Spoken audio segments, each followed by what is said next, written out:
Hello everybody, this is Jacob from Wager Me This, and today I got a $1,000 bankroll, and we're going to be doing, so I'm going to be talking about, levels of the chips. So you got white chip level, red chip level, green chip level, black chip level, and then after that you got purple and yellow and orange and all that. But let's be honest, most people don't ever get past the black chip level.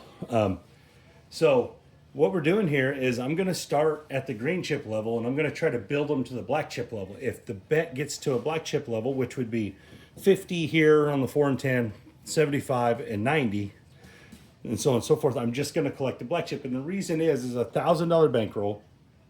If you get to that level, that's 10% per win. You're making 10% on your whole bankroll per win. So this isn't a bad idea. Like if you're playing at the red chip level and you get to the green chips, it's not a bad idea just to collect all your green chips, especially in a shorter bankroll, in a smaller bankroll like that, where you're playing lower. You're playing lower as far as your denomination. Guys, the game doesn't change no matter what denomination you play. The only thing that changes is where you're willing to take your money home. All right, so we got $1,000. Again, we're going to just go 160 like that. If you want to play the come out or not, I'm just going to set a point and then play from there. We'll be off on the come out, and then we're just gonna, if we press up to where it's a black chip, we're just gonna collect the black chip. And we're gonna go through 5 or whatever shots, however many we get here. Shooters, there's aces, okay, it's done nothing. But then we're gonna just see if we can make more than $1,000 in black chips. Now guys, this is harder than it looks because you need a lot of wins.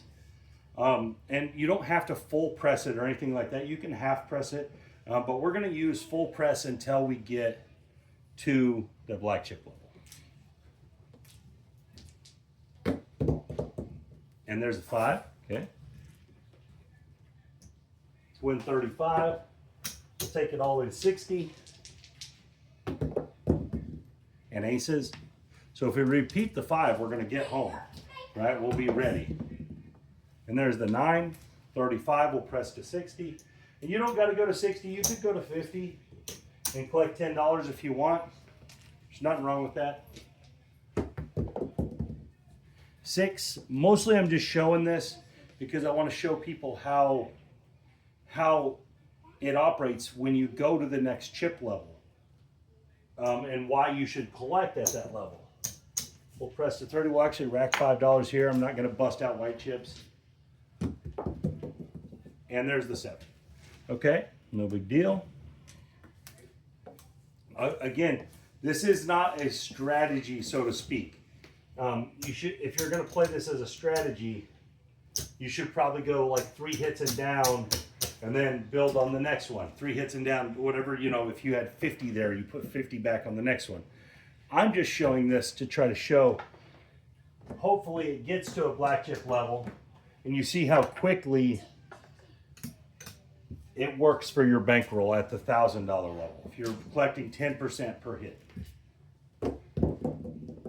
And there's the 6, that's our point.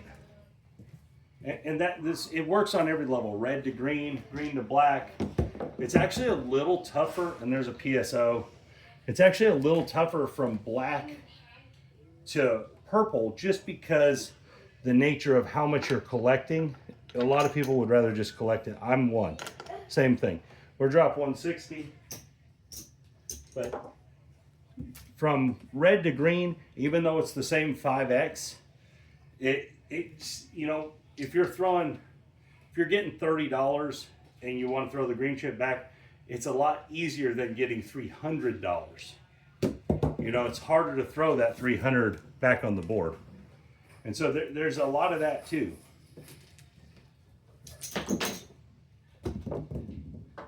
There's a 5. I knocked my chips all over. All right, we're going to win 35 there. We'll go all the way to 60. Collecting the black chips. If you just collect 2 or 3, if you get there, that's 30% on your original bankroll. And now I get you might be down by then. And there's the 8. That's the point. But I'm just trying to highlight the effectiveness of going up a level in chips. Let's just see if we can get there. This will come out. 7 doesn't hurt us.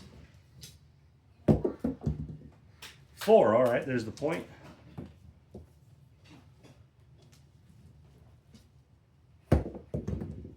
And there's a 5, all right, so that's good. That right there is gonna pay $84, pays 50, pays 70, and 14.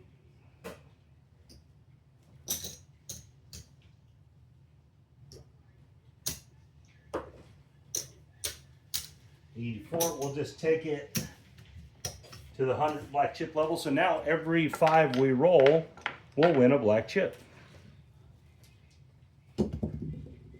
And there's the 8, so the 8's gonna be in the same position. That's gonna win 70. We'll take it to 90. And so we are racking a little money here as well. 8 or 5, let's go. Oh, come on, man. But again, this isn't the strategy. I'm just trying to highlight the level changes. Because I think people get a little caught up in what some of the bubble craps guys are doing. But make no mistake, guys, those guys have a lot of money.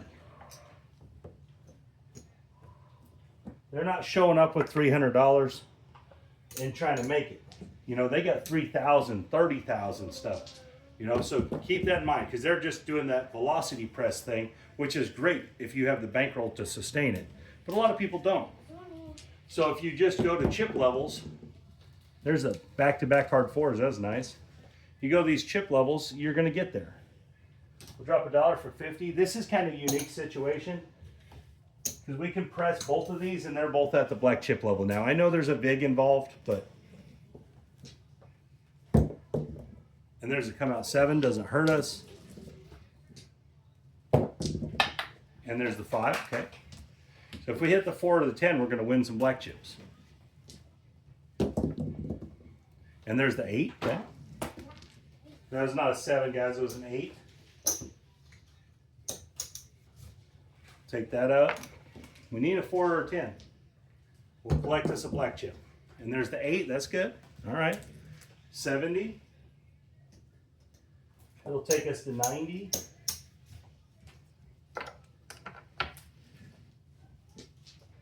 Four, 10, or 8. There's a 12.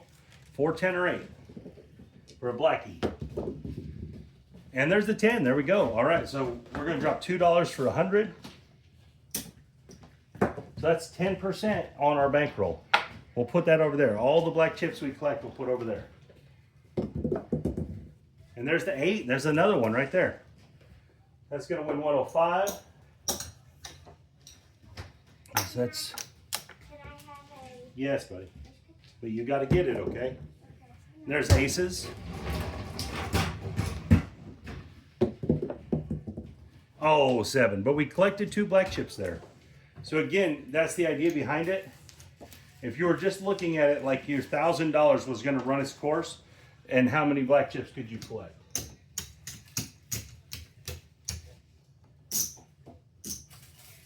All right. You tricked me? Yeah. That's what you want? Yeah. Okay. I can have one more. Okay, buddy. And then that one, please. We'll drop 100 there. All right, coming out. This will be our last shot if we can get it there. I just wanted to highlight how collecting the next level, whatever your bets are out here, if you're on reds, if you collect all the greens, it's going to work out well for you.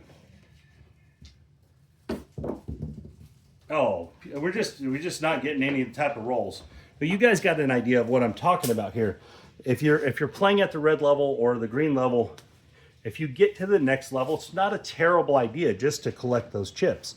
Even if the roll goes really long, because you're going to be collecting $100 each pop or a quarter each pop, you know, because if you're only playing 96 across, you're probably not coming there with $2,000 or $3,000. You're probably coming there with $500 or $1,000. So if you're just collecting all the greens, it's not a terrible idea. So on and so forth with the blacks. And if you do happen to be a black chip player and you're collecting all the purples, all of that makes total sense. It's actually the same ratio from $1 to 5, from 5 to 25, and from 25 to 100 is actually 4 to 1. But then from 100 to 500 goes back to 5 to 1. So again, it's interesting. I see so many people that get there and either they don't ever get to that chip change, they don't ever get to the change where they're changing colors because they collect too much, or they get there and they just keep pressing it out there, and eventually the 7 beats them when they should have been collecting a lot of those chips. But again, this is not a strategy that I'm showing here, guys. This is just a concept for the chip change. I do the same thing on the hardware parlay. I prefer to just go to a color change as a full parlay. So if I have $5 on there and I win 35, I go to quarter. And then if I have a quarter on there, I go to 100. If I have 100 on there, I go to 500 if it happens to keep hitting. Instead of the full parlay, because I like to collect, I like to pay for my previous bet with it. So same thing here, kind of, you're trying to get to that next level. If it hits again, boom, you pay for all those bets and the next couple bets on it. So again, guys, hopefully you guys liked the video. You guys have a great day. This is Jacob from Wager Me This.